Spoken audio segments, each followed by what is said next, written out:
Hello, hello! Good afternoon mga ka-friendship. Ngayong hapon ay may papakita na naman tayong isang item at ito ay isang portable fan. Ayan. Ganyan siya. First, make sure natin na nakalock yung cover ng fan. Ganyan siya. Ito, yung ganyan niya, i-shoot niya lang dito sa may ganyan.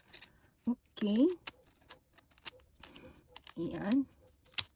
And then, para mag-lock, hold on. Para mag-lock, i-twist nyo siyang paganyan. Paganyan siya. Okay. Ayan. Hindi na siya nalalaglag. And then, i-shoot natin sa kanyang stand. Ganyan. And then, pwede natin siya i-ganyan para mas tumangkad. Pwede nyo siyang paganyan or paganyan. Okay. Ayan. I-measure natin. So, ang kanyang height by inches, sabihin mo ng 12 inches. At yung kanyang diameter dito sa may fan, sabihin mo ng 7 inches. Ayan, isaksak natin. Okay. And then, i-shoot natin siya dito.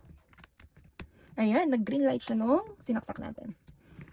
Ang kagandahan pala nito ay meron siyang 3 levels of speed. So, pag ipindot natin sa first, ganyan. Ayan, ramdam yung kanyang hangin.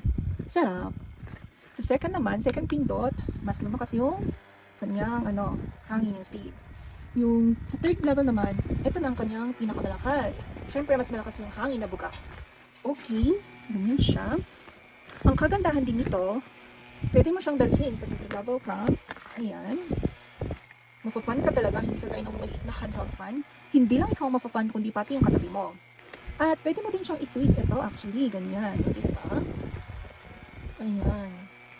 I-shoot ulit natin. Ganyan.